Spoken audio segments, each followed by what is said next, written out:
ആ വാക്യം ഒന്നുള്ളതാണ്.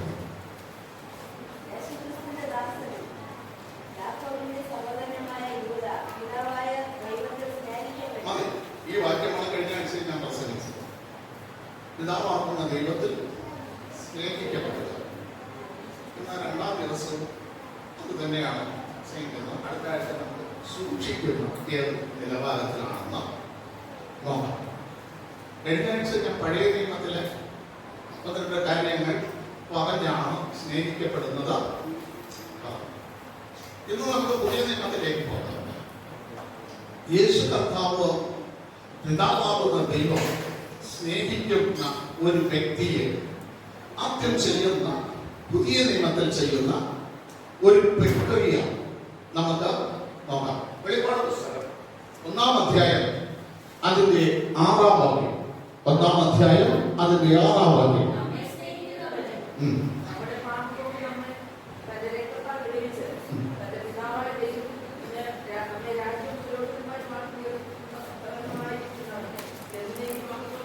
നോക്കണമേ, ഒന്ന് ഹാജസ്വദ്രം നമ്മെ സ്നേഹിക്കുന്നത് കൊണ്ട് പുത്രനെ ലോകത്തിലയച്ച് തന്റെ രക്തത്താൽ പാപം പോക്കി പാപത്തെ മോചിപ്പിച്ച് തന്റെ രാജ്യത്തിന്റെ പുരോഹിതന്മാരാക്കി മാറ്റുന്ന ദൈവത്തിന് മഹത്വം. അപ്പൊ തന്നെ സ്നേഹിക്കുന്ന, ദൈവം സ്നേഹിക്കുന്ന മക്കൾക്ക് വേണ്ടിയാണ് ക്രിസ്തുവിനെ ലോകത്തിലേക്ക് അയക്കപ്പെടുന്നത്. ആ ദൈവത്തിന്റെ രക്തത്താൽ നമുക്ക് എന്ത് ചെയ്യുന്നു? പാപം പോകുന്നു. അതെങ്ങനെ? യോഹന്നാന്റെ പുസ്തകം 1-ാം അധ്യായം 7-9 വാക്യങ്ങൾ വായിക്കുമ്പോൾ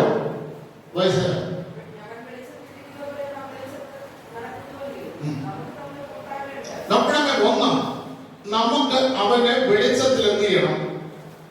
നമ്മൾ നടക്കണം. എങ്കിലും ദൈവമായിട്ട് നമുക്കൊരു കൂട്ടായ്മ ഉണ്ടാകുകയാണ്. അടുത്ത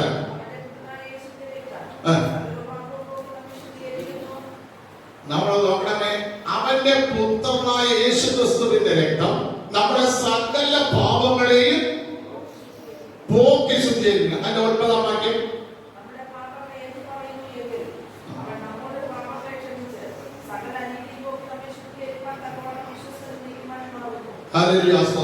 ഇവൻ 2 കാര്യങ്ങളിലൂടെ പറഞ്ഞു. ഒന്ന്, ക്രിസ്തുവിന്റെ രക്തത്താൽ നമ്മുടെ പാപങ്ങളെ പോക്കി. 7-ാം വാക്യത്തിലല്ലേ പോക്കി നമ്മളെ വിടുവിച്ചു. പക്ഷേ നമ്മുടെ ശരീരം വീണ്ടെടുക്കപ്പെട്ടിട്ടില്ല. നമ്മുടെ ശരീരത്തിനകത്ത് ദൈവത്തിന്റെ ആത്മാവ് വസിക്കുന്നു. ഈ ആത്മാവ് വസിക്കുമ്പോൾ പ്രിയ ദൈവത്തെ ഓരോ ദിവസവും നമ്മൾ ദൈവത്തോട് ചോദിക്കണം, ഈ ആത്മാവിന് വിരുദ്ധമായിട്ട് എന്റെ ശരീരം കൊണ്ട് എന്തെങ്കിലും പാപം ചെയ്തിട്ടുണ്ടോ? ഞാൻ പ്രസംഗിക്കുന്ന വചനത്തിന് വിരുദ്ധമായിട്ട് ഞാൻ എന്തെങ്കിലും പാപം ചെയ്തിട്ടുണ്ടോ? അന്ന് തന്ന പ്രവചന ദൂതിന് വിരുദ്ധമായിട്ട് എന്റെ കയ്യിൽ നിന്ന് വല്ലതും വിട്ട് ഞാൻ പറഞ്ഞ് പാപം ചെയ്തിട്ടുണ്ടോ? കാരണം അങ്ങയുടെ ആത്മാവ് ഈ ജഡശരീരത്തിലാണ് വസിക്കുന്നത്. സകല അശുദ്ധിയും നിറഞ്ഞ ശരീരത്തിലാണ് ദൈവത്തിന്റെ ആത്മാവ് വസിക്കുന്നത്. ഈ ശരീരം ഒരിക്കലും ആത്മാവിന് വഴങ്ങി കൊടുക്കില്ല, ആത്മാവിന് കീഴ്പ്പെട്ടു കൊടുക്കില്ല. ഈ ശരീരം എപ്പോഴും എന്ത് ചെയ്തുകൊണ്ടിരിക്കും? പലതിനെ ആഗ്രഹിച്ചുകൊണ്ട്, പലതിനെ ആഗ്രഹിക്കുമ്പോൾ നമ്മുടെ ദൈവവചനം നമ്മുടെ ഉള്ളിനകത്ത് നിൽക്കില്ല. നമ്മൾ വായിക്കുന്നു, വചനം നമ്മുടെ ഉള്ളിനകത്ത് നിൽക്കില്ല. നമ്മുടെ ഉള്ളിനകത്ത് നിൽക്കാതെ വരുമ്പോൾ ഒരു ഉപദേശം, കേട്ട ഉപദേശം വീണ്ടും നമ്മൾ കേൾക്കുമ്പോൾ, ഓ ഇങ്ങനെ ഉപദേശം നേരത്തെ കേട്ടത് നമ്മൾ എന്ത് ചെയ്യുന്നു? മറന്നു പോകും. ആ മറന്നു പോകുമ്പോൾ ആ ഉപദേശം വീണ്ടും നമ്മളെ കേട്ട് വീണ്ടും പഠിക്കുമ്പോൾ നമ്മൾ ആരായി? ജഡീകനായി. മനസ്സിലായോ? 3-ാം അധ്യായത്തിൽ പറയുന്നത് നിങ്ങൾക്ക് പാല് മാത്രമേ കുടിക്കാൻ കഴിയുന്നുള്ളൂ. നിങ്ങൾ കട്ടിയായ ഉപദേശം വയ്ക്കുന്നില്ല. നിങ്ങൾക്ക് ഇപ്പോഴും നിങ്ങൾ പാല് കുടിച്ചുകൊണ്ടിരിക്കുകയാണ്. കാരണം നിങ്ങൾ ജഡീകനാണ്. നിങ്ങളുടെ ജഡശരീരത്തെ ഇതുവരെ കീഴ്പ്പെടുത്താൻ നിങ്ങൾക്ക് നിങ്ങളുടെ ആത്മാവിന് എന്ത് ചെയ്യുന്നില്ല? കഴിയുന്നില്ല. ആ ദൈവത്തോട് എന്ത് ചെയ്യണം? പാപങ്ങളെ ഏറ്റുപറഞ്ഞ് പ്രാർത്ഥിക്കണം. ഏറ്റുപറഞ്ഞ് പ്രാർത്ഥിക്കണം. പ്രിയ ദൈവങ്ങളെ, ഞാൻ നിങ്ങളോട് പറയാം, എല്ലാ ദൈവവാക്യങ്ങളും ഇവിടെ ഇരിക്കുന്ന ആരോഗ്യനായിരുന്നാലും ആരോഗ്യനായിരുന്നാലും അഖിലനായിരുന്നാലും ജീവനായിരുന്നാലും അനകയും ഇന്ന് ആ പട്ടികയിലേക്ക് കയറി. വ്യക്തിപരമായ പ്രാർത്ഥന ഉണ്ടാകണം. വ്യക്തിപരമായിട്ട് ദൈവവും നമ്മൾ തമ്മിലൊരു ബന്ധം ഉണ്ടാകണം. നമ്മൾ വീട്ടിലിരുന്ന് ചിലപ്പോൾ ഭവന പ്രാർത്ഥന ഒന്നിച്ച് പ്രാർത്ഥിക്കാൻ കണ്ടിരിക്കാം. എന്നാൽ വീട്ടിലെ അംഗങ്ങൾ പുറത്തുള്ളതാണ് ബ്രദറാണ്. രണ്ടുപേരും ഒരുമിച്ചിരുന്ന് പ്രാർത്ഥിച്ചാൽ നിങ്ങൾക്ക് വ്യക്തിപരമായ ഒരു പ്രാർത്ഥന ഉണ്ടാകണം. ആ പ്രാർത്ഥനയിൽ നമ്മുടെ ഭാവങ്ങളെ നമ്മൾ ചെയ്തു പോയത് ദൈവത്തോട് എന്ത് ചെയ്യണം? ഏറ്റുപറയണം. ഏറ്റുപറഞ്ഞേ മതിയാവും. ഹല്ലേലൂയ, സ്തോത്രം. ഇല്ലെങ്കിൽ ആ ഭാവം അങ്ങനെ തന്നെ നമ്മുടെ ജഡശരീരത്തിലേക്ക് ഇത് നമ്മളെ കാർന്നു നിന്നുകൊണ്ടേയിരിക്കും. നമ്മുടെ ഉപദേശങ്ങളൊന്നും നമ്മുടെ ഉള്ളിനകത്ത് തങ്ങി നിൽക്കില്ല. അല്ലെ? ആ 1 കൊരിന്ത്യർ ലേഖനം 3-ാം അധ്യായം, അതിനകത്ത് അവിടെ അങ്ങനെ ഒരു വാക്യമുണ്ടല്ലോ, ഒന്ന് വായിച്ചത്.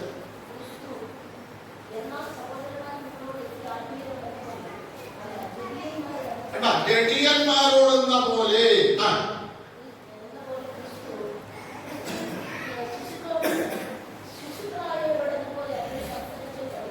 ഇവിടെ ഇപ്പോ ആദ്യാസൂത്രം ചെയ്യുന്നു. ഇവിടെ ശിശു എന്ന് പറയുന്നത് ഇപ്പോഴുള്ളതില് ചെയ്യാം. ഇവിടെ നടന്ന എന്ത് പറഞ്ഞാലും അവൾ അതുവഴി ഇതുവഴി നടന്നു വരുമ്പോൾ ഇവിടെ ഇരിക്കുന്നവർക്കെല്ലാം ചെറിയ അശ്രദ്ധ ഉണ്ടാകും.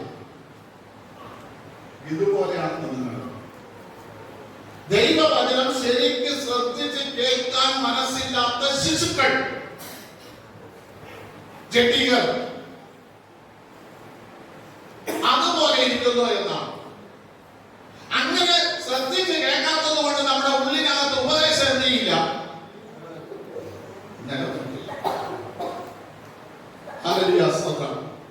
എന്നാൽ ദൈവത്തിന്റെ ആത്മാവ് നമ്മളിൽ വെച്ചതാണ്. ഇത് നിലനിൽക്കാൻ വേണ്ടിയാണ്. യെശയ്യാപ്രവചനം 42:1 ഒന്ന് വായിച്ചേ. മത്തായി സുവിശേഷം 12-ാം അധ്യായത്തിലുമുണ്ട്. ഒന്ന് വായിച്ചേ.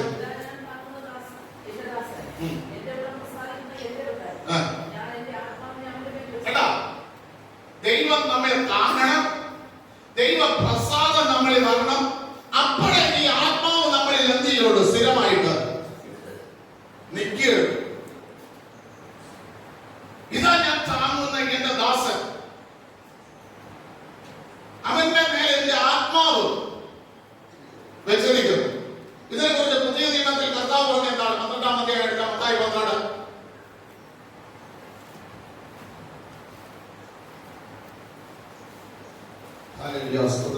അതിന്റെ 17-ാം വാക്യം വായിച്ചു.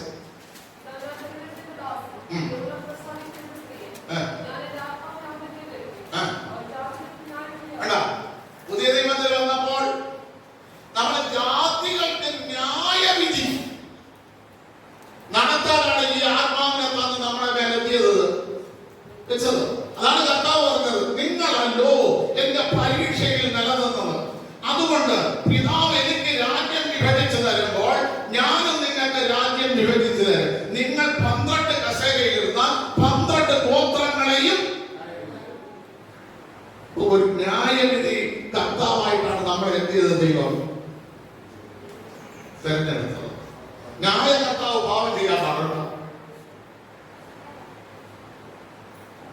ഇന്ന് നമ്മൾ ഏറ്റവും കൂടുതൽ ബഹുമാനിക്കുന്ന കോടതിയെ. പക്ഷെ കോടതിയിലെ ജഡ്ജിമാരും കൈക്കൂലി വാങ്ങിച്ചെത്തിയാൽ തുടങ്ങി, വിധി പറയാൻ തുടങ്ങി. അപ്പൊ ഇപ്പൊ നമുക്ക് ആരെയും വിശ്വാസമില്ലാതെ വന്നു. പക്ഷെ ദൈവത്തിന്റെ ആത്മാവിനെ മാത്രമേ ശരിയായ ഒരു വിധി കൽപ്പിക്കാൻ കഴിയൂ. അങ്ങനെ ആ വിധി കൽപ്പിക്കുവാൻ ആക്കി വെച്ചിരിക്കുന്ന ദൈവത്തിന്റെ ആത്മാവ് വെച്ചിരിക്കുന്ന നമ്മൾ ദൈവസന്നിധിയിൽ എങ്ങനെ ആയിരിക്കണം? എബ്രായ ലേഖനം 9-ാം അധ്യായം 14-ാം വാക്യം ഒന്ന് വായിച്ചേ.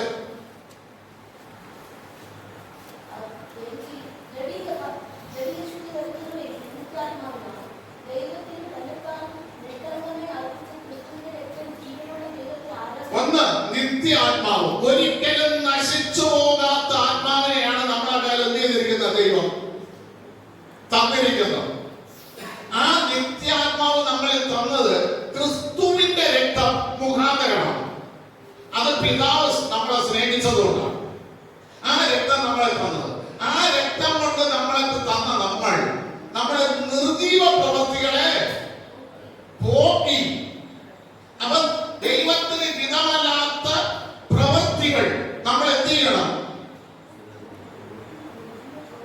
പോക്കി നിർത്തിക്കളയണം.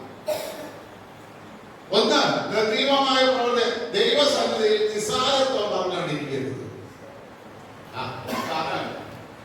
ഞായറാഴ്ചത്തെ ദിവസം ആരാധന സാരമില്ല, നമുക്ക് തോന്നുമ്പോ പോവാം, തോന്നുമ്പോ ഇറങ്ങി പോരാം എന്ന രീതിയിൽ നമ്മൾ ആരാധനക്കിരുന്നാൽ, നഹൂമിന്റെ പുസ്തകത്തിനകത്ത് ഇങ്ങനെ ഒരു വാക്യമുണ്ട്: യഹോവയ്ക്ക് വിരോധമായിട്ട് നിസ്സാരത്വം ചിന്തിക്കുന്നവർ നിന്നിൽ നിന്ന് ഉടലെടുത്തിരിക്കുന്നു.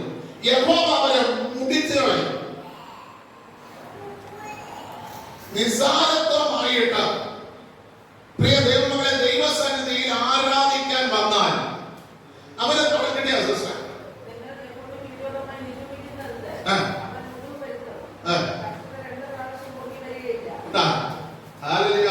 അവൻ മുടിവ് വരുത്തിനാണ്.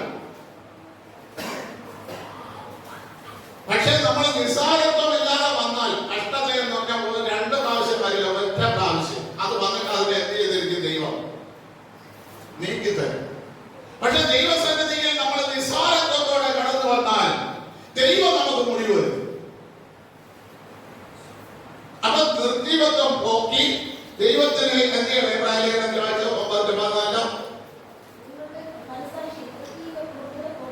എവിടെയാണ് നിർജീവ പ്രവൃത്തി മാറ്റേണ്ടത്? പുറമേ അല്ല. ഞാൻ പറയപ്പെടുന്നത് നമ്മൾ പുറമേ ദൈവത്തെ സേവിക്കുന്നവരാകരുത്. അത് ദൃഷ്ടിസേവ എന്ന് പൗലോസ് പറയുന്നു.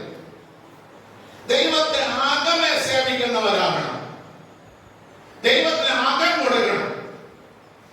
പുറമെ നമ്മൾ കർത്താവ് ഒരു ഉപമ പറഞ്ഞതാ: നിങ്ങൾ ശവക്കല്ലറകളെ വെള്ളം പൂശിയൊക്കെ എന്ത് ചെയ്യുന്നുണ്ട്? അലങ്കരിക്കുന്നു. പക്ഷെ ഈ കല്ലറക്കകത്ത് എന്താണ്? ജീർണിച്ച ശവം. ഇതേപോലെ ദൈവസന്നിധിയിൽ വന്നിരുന്ന് ആരാധിക്കുന്നു. പുറമെ പുഞ്ചിരിയും ഹല്ലേലൂയ സ്തോത്രവും ഒക്കെ ഉണ്ട്. പക്ഷെ നിങ്ങളുടെ ആകം ചത്ത ശവശരീരമാകരുത്. പുറത്ത് ആരാധിക്കുന്നത് പോലെ ആകവും എന്ത് ചെയ്യണം? ആരാധിക്കണം. പുറം വിശുദ്ധിയായതുപോലെ ആകവും വിശുദ്ധീകരണം. പുറത്ത് നിങ്ങളുടെ ആകാരം കൊണ്ട് നിങ്ങളുടെ ശരീരത്തെ, ജഡശരീരത്തെ പുതുക്കുന്ന, ശക്തി പുതുക്കാൻ ആഗ്രഹിക്കുന്നത് പോലെ അകത്തെ ശരീരം ആത്മാവിനാൽ ശക്തി പ്രാപിക്കണം. അതിന് നമുക്ക് നല്ല മനസാക്ഷി ഉണ്ടാകണം. മനസ്സിലായോ? അതിന് നല്ല മനസാക്ഷി ഉണ്ടാകണം. സ്തോത്രം ചെയ്യുന്ന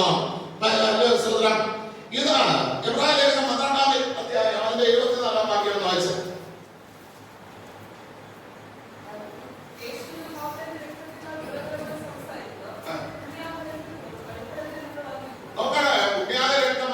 ശുദ്ധീകരിക്കുന്നു. അല്ല, ഹാബേലിന്റെ രക്തത്തിന് ഒരിക്കലും ദൈവമക്കളെ ശുദ്ധീകരിക്കാൻ കഴിയും. കാരണം ഹാബേലിൽ എന്തുണ്ട്? പാപമുണ്ട്. ആരുടെ പാപം? ആദാമിന്റെ പാപം. എന്നാൽ കർത്താവിൽ എന്തില്ല? പാപമില്ല. കർത്താവിൽ എന്തുകൊണ്ട് പാപമില്ലാതെയായി?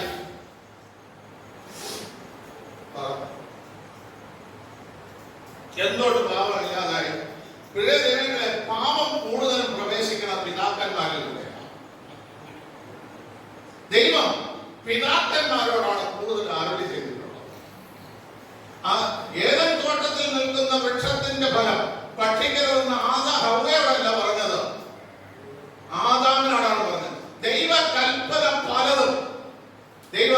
പഠിപ്പിക്കുന്നത് അപ്പന്മാരോട്. ഇനി നമ്മളെ മക്കളെ മേൽ ആത്മാവിനെ പകരണമെങ്കിൽ അപ്പൻ ആത്മാവുണ്ടാകണം. അപ്പൻ ആത്മാവില്ല എങ്കിൽ ആ മക്കളെ മേലും ആത്മാവ് പകരില്ല. നിങ്ങൾക്ക് മനസ്സിലായോ? അതിന് വചനമാണെങ്കിൽ ഞാൻ തരാം. യെശയ്യാ പ്രവാചകന്റെ പുസ്തകം 44-ാം അധ്യായം അതിന്റെ 3-ാം വാക്യവും യെശയ്യാ പ്രവാചകന്റെ പുസ്തകം 59-ാം അധ്യായം അതിന്റെ 21-ാം വാക്യവും ഒന്ന് വായിച്ചു.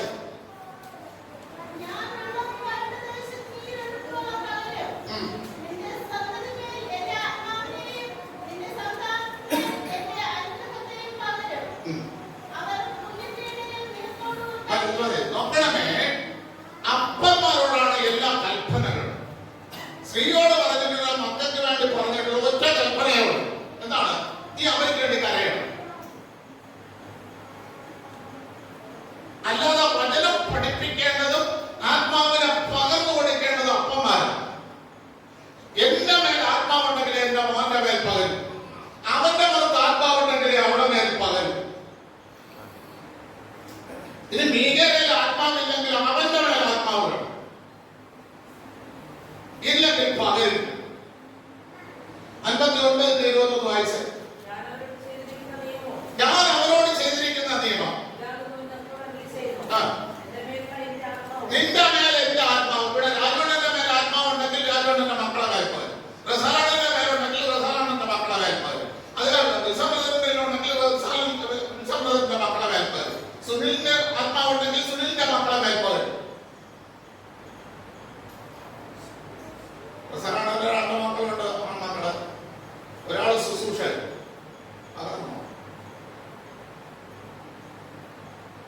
ആത്മാവിനെ പകർന്നത് രാജവണ്ണന്റെ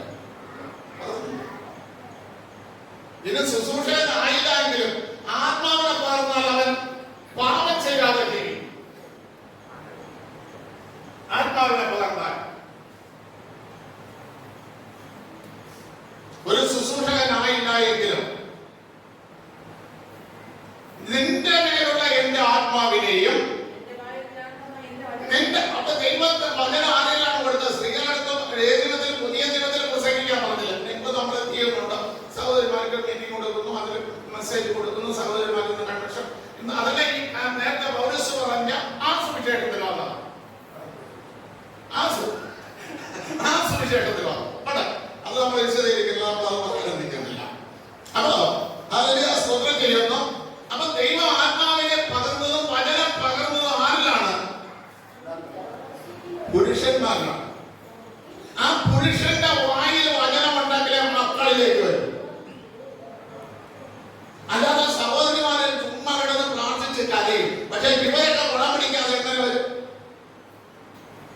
ഗുണം പിടിക്കേണ്ടത് അവരല്ലേ? കുടുംബത്തിന്റെ നായകൻ എന്ന് പറയുന്നത് പുരുഷനല്ലേ? കുടുംബത്തിലെ ഗൃഹനാഥൻ എന്ന് പറയുന്നത് നടത്തിപ്പുകാരനെന്ന് പറയുന്ന പുരുഷനാണ്. അവനാണ് ആ കുടുംബത്തിന്റെ നടത്തിപ്പ്. അവനിൽ ആത്മാവുണ്ടെങ്കിൽ മറ്റുള്ളവരിൽ ആത്മാവ്, അവനിൽ വചനമുണ്ടെങ്കിൽ മറ്റുള്ളവരിൽ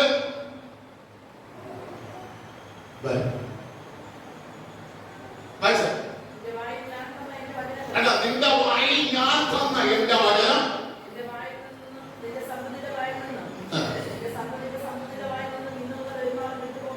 നോക്കണം. എത്ര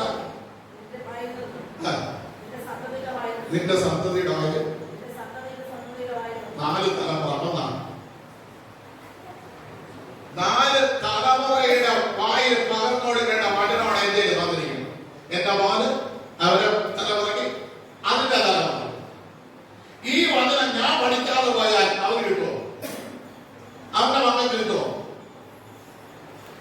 ഞാൻ കുറെ പണമുണ്ടാക്കി വെച്ചെന്ന് പറഞ്ഞുകൊണ്ട് ഈ വചനം പഠിക്കുമോ? ഈ വചനം അവന് കിട്ടുമോ?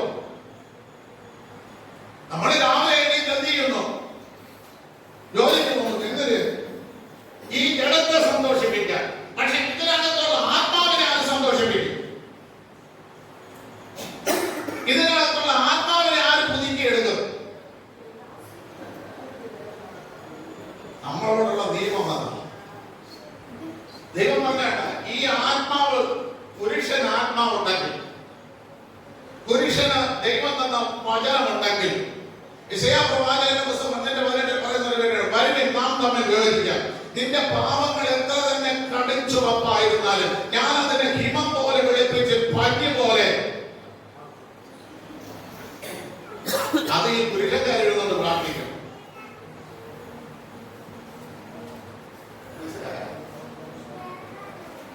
ഇതിന് നമ്മളെവിടെ സമയം കണ്ടെത്തുന്നു? നമ്മള് വാടകക്കാരെ സംസാരിച്ചോണ്ട് നിന്നാൽ 24 മണിക്കൂർ സംസാരിച്ചാണ്ട് വീട്ടിൽ വന്ന് നമുക്ക് 3 മക്കളുണ്ട്, 4 മക്കളുണ്ട്, 2 മക്കളുണ്ട്. അവർക്ക് വേണ്ടി 10 മിനിറ്റ് മാറി നിന്ന് പ്രാർത്ഥിക്കാൻ പറഞ്ഞാൽ ഭയങ്കര ക്ഷീണമടിയെ ഭയങ്കര രോഗിയായിരുന്നു അല്ലേ? 10 മിനിറ്റ് പ്രാർത്ഥിക്കേണ്ട സമയമില്ല. മക്കളെ ജഡത്തിനുള്ളത് കാര്യത്തിൽ കൊടുത്ത് പോഷിപ്പിച്ച് ജഡത്തെ വർദ്ധിപ്പിച്ച് ജഡത്തിന്റെ പ്രവൃത്തികളെ വർദ്ധിപ്പിച്ച് ദൈവത്തിന് വിരുദ്ധമായിട്ട് നമ്മൾ എന്ത് ചെയ്യുന്നു? മക്കളെ വളർത്തിയെടുക്കും. അകത്തെ മനുഷ്യന് ബലം കൊടുക്കും.